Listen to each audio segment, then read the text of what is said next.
안녕하십니까, 이진우입니다.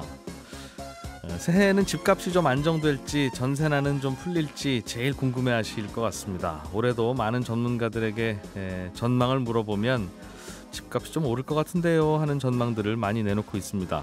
여전히 시중 유동성이 많이 넘치고 있고, 또 올해 내년 입주 물량이 많이 감소한다고 하죠. 또 전세가 비싸다 보니까 아예 집을 하나 살까 하는 수요도 꽤 늘고 있어서 오를 가능성이 높다는 전망을 내놓고 있는데, 정부 정책에도 좀 변화가 있을 가능성도 제기되고 있고, 새 국토교통부 장관이 서울 도심의 주택 공급을 확대하겠다는 방안을 설날 전후로 내놓겠다라고 예고도 한 상황이죠.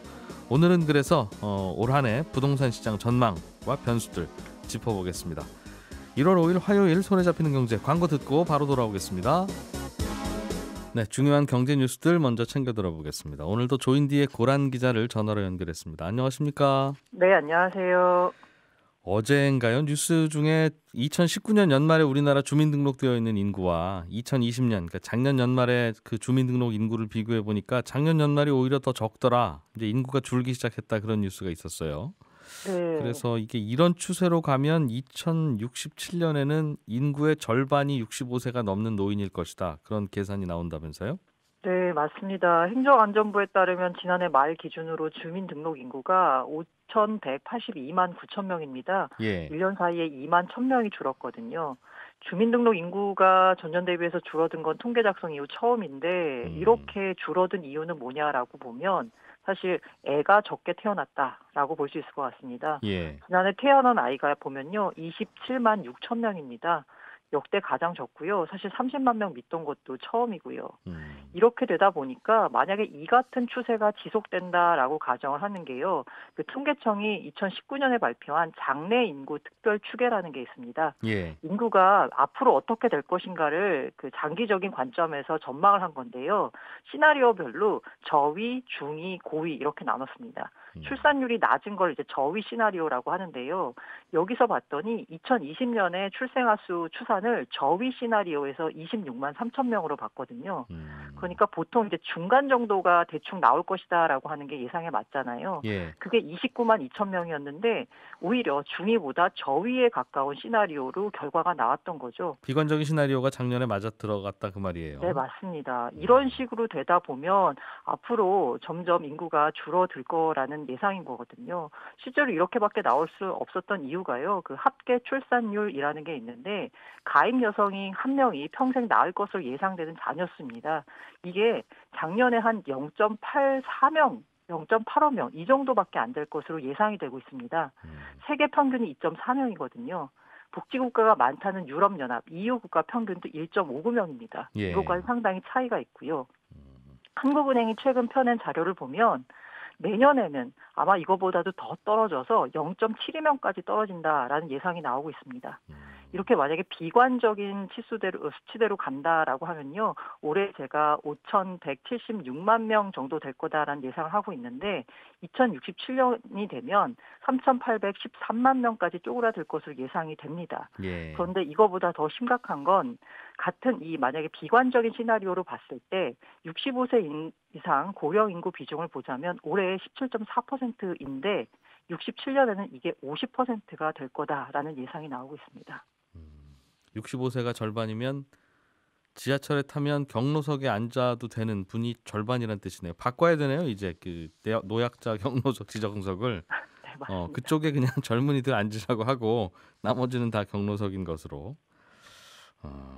이렇게 되면 제일 걱정이 뭡니까? 당연히 이게 경제적으로 볼 수밖에 없는데요. 성장률에 악영향을 미칠 수밖에 없습니다. 경제활동을 책임지는 생산 연령 인구 15에서 64세는 이미 감소세에 접어들었고요. 예. 이 그 생산 연령 인구 비중이 2020년엔 71.5%인데 2040년에는 앞으로 뭐 9년 정도 남았다고 볼 수 있는데 55.6%로 줄어들게 됩니다. 앞서 왜 경로석에 절반이 앉아야 된다 뭐 이런 말씀을 농담처럼 하셨는데요. 이게 생산 인구는 점점 줄고 있습니다. 적게 태어나니까요. 하지만 노인 인구는 급속도로 증가하니까 사회적 부담이 당연히 늘어날 수밖에 없는데요. 예. 노년 부양비라는 게 있습니다. 생산 연령 인구 100명이 부양할 노인 인구를 뜻하는 비중인데요. 2020년에 21.7명입니다. 그러니까 100명이 21.7명을 부담하면 된다는 거죠. 예. 말씀드린 대로 46년 뒤에는 생산인구 1명이 노인인구 1명을 부양하게 되는 셈이 됩니다. 절반이 노인인구니까요. 예.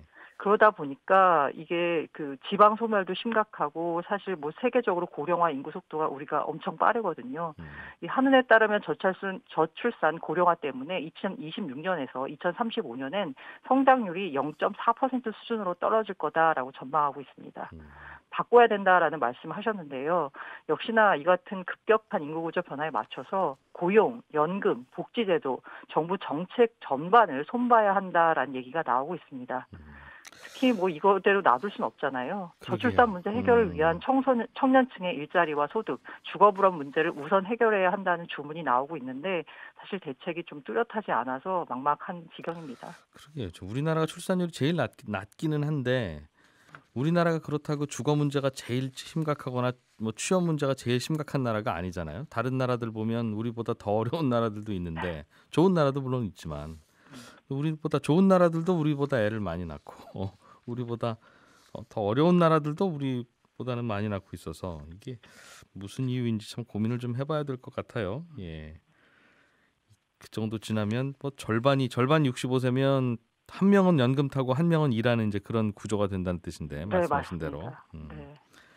다른 주제로 하나 넘어가 보죠. 그 증권사들이 해외 부동산에 투자한 게 꽤 부실이 많다. 이게 금액이 만만치 않다는 뉴스가 있네요. 네, 그 증권사 22곳이 금감원이 이제 자체적으로 한번 점검을 해봐라라고 해서 점검을 해봤더니 예. 지난해 상반기 기준으로 무려 48조 원에 이릅니다. 이 부동산에 23조 1천억 원 정도 됐고요. 항만, 철도 등 특별자산에 24조 9천억 원 정도를 투자를 했습니다. 이 말씀드린 투자가 이제 대체 투자라고 하는데요.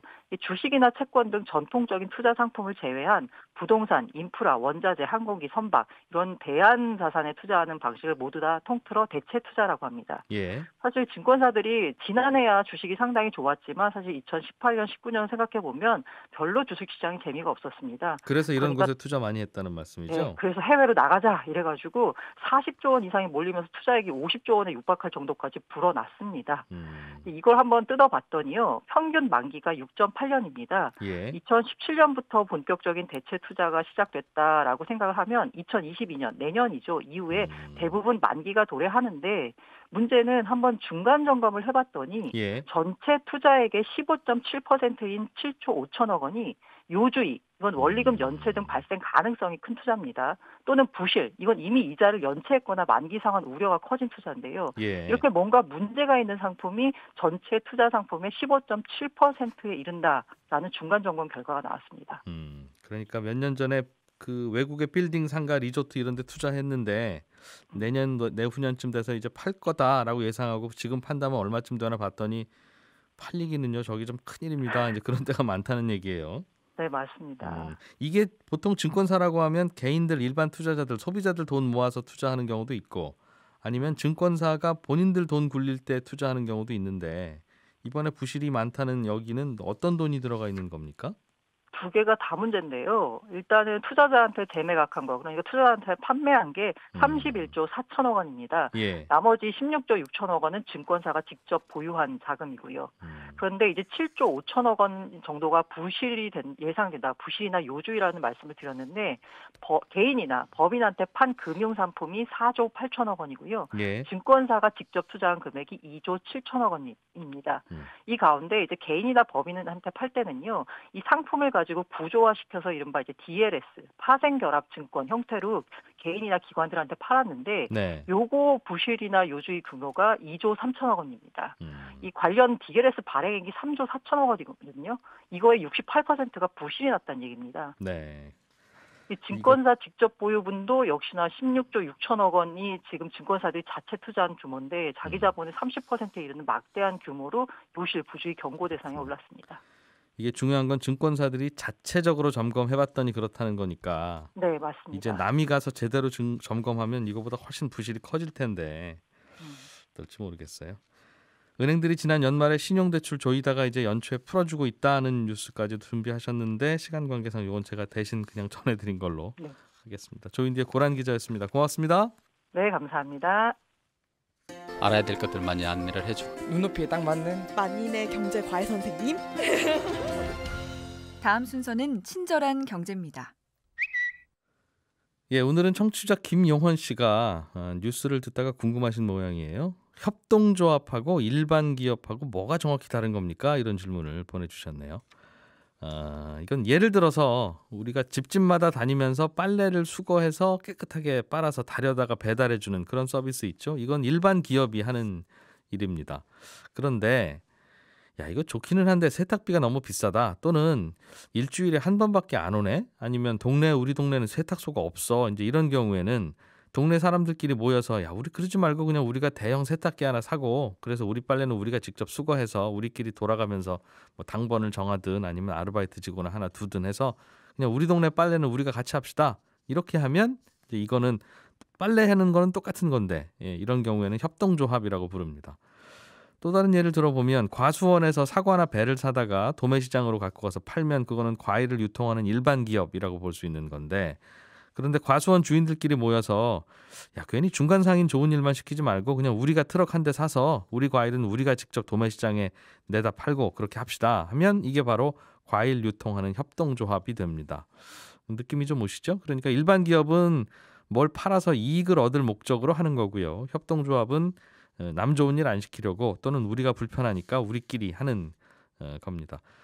알려진 선키스트라고 하는 주스 회사가 있죠. 이 주스 회사가 사실은 일반 기업이 아니라 오렌지 과수원 주인들이 모여서 만든 협동조합이고요. 우리나라에 있는 서울우유라고 하는 브랜드도 이건 우유 회사 아니라 젖속 이르는 농민들이 모여서 우리 우유 회사에 납품하지 말고 아까 그 동네 세탁소처럼 우리끼리 모여서 그냥 우유를 만들어서 팔아봅시다 한 협동조합입니다. 그런데 소비자 입장에서 보면 그들끼리 보면 협동조합인데 소비자 입장에서 보면 뭐 서울우유나 메일우유나 뭐 델몬트나 선키스트나 다 그게 그거잖아요. 그래서 유통업하는 협동조합은 일반 기업하고 겉에서 보기에는 구분이 잘 안 가기도 합니다. 친절한 경제였습니다. 예, 참 말도 많고 탈도 많은 부동산 시장 올해는 어떻게 될지 한번 전망해 보겠습니다. 이건 뭐 전문가도 어떤 분에게 여쭈느냐에 따라서 의견이 좀 다르긴 한데요. 우리들은 그냥 이런저런 이야기를 다양하게 들어보고 또 결정은 우리가 내려야 될 일이니까 가끔씩 시간 낼 때마다 이렇게 전문가 한 분씩 모셔서 이야기 들어보겠습니다. 오늘은 KB국민은행의 박원갑 부동산 전문위원 연결해보죠. 안녕하십니까? 네, 안녕하십니까? 올해도 집값이 오를 거라는 전문가 분석이 많다고 들었습니다. 어떻게 전망하시는지 그리고 왜 그렇게 전망하시는지 좀 간단하게 먼저 좀 짚어주시죠. 저뿐만 아니라 대체적으로 연구기관들이 올해 집값을 뭐 소폭 오름세로 보고 있고요. 가령 뭐 대한건설정책연구원은 올해 전국적으로 한 2%, 우리금융연구소도 한 1%, KB금융에서도 소폭 상승을 예상을 하고 있는데요. 건설산업연구원은 오히려 전국적으로 0.5% 하락을 예상하고 있는데 예. 개인적으로 소폭 상승을 예상하는 이유는요. 일단 입주 물량이 부동산 114 기준으로 보면은 전국적으로 작년 대비해서 한 26% 줄고요. 여전히 유동성은 넘치고 특히 전세난이 이제 계속될 가능성이 있다. 그래서 하락보다는 상승 쪽에 좀 더 무게가 있지 않느냐 이렇게 보고 있습니다. 얼마나 오르느냐가 걱정이고 문제인데 1% 정도 오른다는 거는 어느 정도 오른다는 겁니까? 2020년은 작년에는 얼마나 그럼 올랐어요? 지난해는 뭐 통계 지표에 따라 다르긴 하지만요. 많이 오른 것은 세종시 같은 경우는 40% 넘게 올랐지 않습니까? 지역적으로 그런 데가 있는데 예. 그러니까 올해 한 1-2% 정도 오를 걸로 주요 기관들이 전망합니다. 이렇게 전해주시니까 예. 1%면 5억짜리 집은 500만 원 오른다는 건데 이렇게 보셔야 돼요. 그러니까 지금 얘기하는 것은 이제 가격 지수라고 보시면 돼요. 프라이스 네. 인덱스인데 이것은 일종의 샘플 지수라고 보시면 되지 않겠습니까? 그런데 이제 우리가 느끼는 것은 이런 가격 지수보다 가격이거든요. 예. 그러니까 뭐 평균 가격이나 중간 가격 얘기를 많이 하잖아요. 그죠? 그러니까 이런 가격은 일종의 이제 피부로 느끼는 장바구니 물가라고 보면 되고 가격 지수가 만약에 오르잖아요. 그러면은 실제 가격은 더 오른다. 변동성이 더 크다. 이렇게 보시면 될 것 같습니다. 대개 한 1% 올랐습니다. 그래서 실제로 저도 그럼 현장에서는 얼마나 올랐나 하고 돌아다녀 보면 한 20% 정도 오를 때 피부로는 지표로는 한 1% 정도 오른다고 발표가 되는 것 같더군요. 물론 이제 제가 들여다보고 혹은 뉴스에 나오는 것들이 이제 주요 지역이긴 합니다만 그 정도 느낌인 거면 20%는 너무 세지 않나요? 예. 그럼 그 정도. 작년 2020년과 올해를 비교하면 올해가 조금 더 올라요? 아니면 올해는 좀 덜 오릅니까? 그 전망이 올해 맞는다. 대체적으로 보면은 상승세 둔화 혹은 점진적 둔화 이런 표현을 많이 쓰는데요. 작년에는 슈퍼 불장이었잖아요. 예. 근데 올해는 그 정도까지는 그 정도는 아닐 것이다. 예. 상승에 따른 피로감도 있고요. 예. 알겠습니다. 전월세 시장은 어떨 것 같습니까? 작년은 꽤 어려웠는데. 올해 가장 걱정이 되는 게 이제 전월세 시장인데요. 아까 제가 건설산업연구원에서 집값 하락세를 점쳤다고 말씀을 드렸는데 전세 가격은 전국적으로 5% 상승을 예상했고요. 근데 5%는 굉장히 높은 어떤 전망치라고 보면 되는데 아무래도 임대차 3법 시행 이후에 전세 시장에서 이제 재계약이 늘어나면서 지난달에 거의 70% 가까이 되었다고 그래요. 그래서 매물 잠김 효과가 여전하고 또 아까 말씀드린 것처럼 입주 물량이 줄어들기 때문에 전세 시장 불안은 좀 더 이어질 것이다. 그래서 전세 시장이 이제 흔들리면 매매도 흔들리는 국면이에요. 그래서 올해 집값은 전문가한테 묻지 말고 전세 시장한테 물어봐라 이런 얘기가 나올 정도입니다. 그러니까 전세가 오르면 그 수요 그 전세 올려주느니 그냥 이 돈으로 집을 삽시다. 그런 수요가 생긴 거라는 말씀이신 겁니까? 그렇죠. 그게 이제 전세난 회피 수요라고 말씀을 드릴 수 있는데 지금 집 사는 이유 중에 가장 큰 이유가 전세 매물이 없고 그나마 나와도 매매 가격하고 비슷하니까 아예 집 사자 이런 수요라고 보면 되거든요. 그러면은 전세 시장이 안정이 되면 매매 시장도 같이 안정될 수 있는데 반대로 전세 시장이 불안하면은 매매 시장도 같이 불안해질 수 있는 어떤 측면이 있는데 그것은 이제 전세가율이 높은 비강남 지역들 특히 강북이나 수도권 지방에서 좀 더 전세 시장 불안에 민감하게 좀 움직일 가능성이 있다 이렇게 예상을 해보고 있습니다. 그렇군요. 결국은 그러면 매물이 좀 나와야 이제 집값은 안정이 될 텐데 올해 새로 입주해서 그러니까 새 아파트 새 단장하고 들어가는 집들 숫자는 작년이 4채였으면 올해는 3채 정도밖에 안 되고 서울 수도권은 더 줄어든다고 하니 기존에 집이 있던 분들이 좀 팔아줘야 될 것 같은데 세금이 늘어나는 것 때문에 매물이 나올 가능성은 그리 크지는 않아 보이십니까? 예, 그렇게 많아 보이지는 않는다 이런 말씀을 드리는데 그동안에 방송에 많이 말씀하셨겠지만 6월 1일 이후에는 조정 대상 지역에서 다주택자 양도세율이 10%포인트 올라가게 되잖아요. 그러면은 3주택자가 첫 집을 팔 때 양도 차익이 10억이 넘는 경우에는 지방 소득세까지 포함하면은 82.5%를 내야 되거든요. 종전 최고 세율이 한 71.5% 정도 되니까 한 10%포인트 정도 늘어난다. 그러면은 당연히 매물이 좀 나올 수가 있겠죠. 그렇지만 제가 봤을 때는 다주택자 입장에서는 양도세 부담이 이미 임계점에 도달한 상황이다. 그래서 시장이 휘청거릴 정도로 쏟아지지는 않을 거다. 그리고 이미 정렬을 한 사람도 많고요. 또 매각을 한 사람들도 적지를 않아서 그렇게 생각했던 것보다는 많지는 않을 거다. 이렇게 예상을 해보고 있습니다. 그러니까 양도세 70%나 80%나 대부분 세금 내는 건 마찬가지니까 지금까지 들고 있었던 집이면 그냥 갖고 가자는 판단할 가능성이 높다는 말씀이신가 봐요? 네, 그렇습니다. 종부세가 내년에는 더 비싸진다는데 내년이라고 하면 이제 올해 종부세죠. 올해 연말에 내야 될. 그걸 회피하기 위해서 6월 1일 전에 팔 물량이 좀 나올 가능성은 적습니까?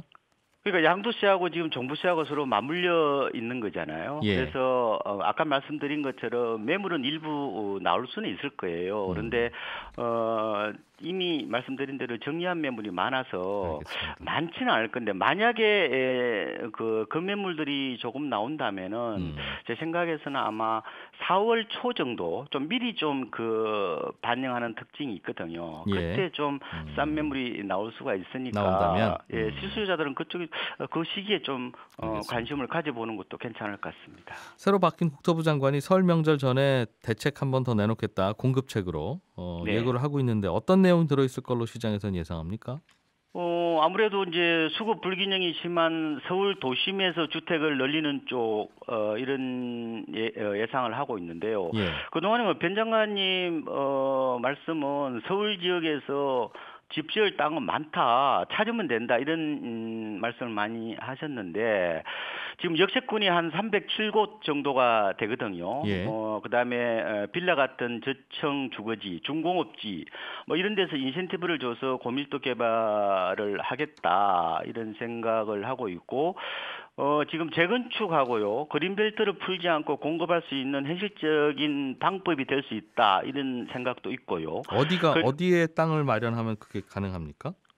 아까 말씀드린 대로 지금 역세권 같은 데 있잖아요. 역세권의 아파트 아닌 곳들, 뭐 다세대 빌라들 모여 있는 그런 동네 말씀하시는 거죠? 그렇죠. 그다음에 뭐 중공업지도 많지 않습니까? 공장터들. 예. 그 동안에 그런 곳에 아파트가 안 들어선 이유가 있을 텐데 그 이유를 해결해야 들어서지 않겠어요? 그래서 이제 좀 뭐 인센티브라고 해서 용적률을 좀 더 올리는 쪽 이런 쪽으로 지금 나오는 게 아닌가 생각이 들어요. 가령 뭐 역세권 평균 용적률이 160%인데 예. 이걸 뭐 가령 한 300%로 늘리는 방안 이런 얘기들도 좀 하고 있는 겁니다. 알겠습니다. 그거는 나오고 나면 얼마나 실효성 있는지를 좀 지켜봐야 될 텐데 용적률을 좀 높이면 가능성 있는 지역도 좀 있기는 하겠죠. 그렇죠. 좀 예. 장기적인 어떤 알겠어요. 공급 확충 정도로 보시면 될 것 같습니다. 예, KB국민은행의 박원갑 부동산 전문위원이었습니다. 고맙습니다. 네, 고맙습니다. 예, 손에 잡히는 경제는 또 내일 아침 8시 30분에 오겠습니다. 이진우였습니다.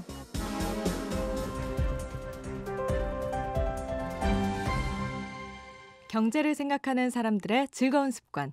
이진우의 손에 잡히는 경제.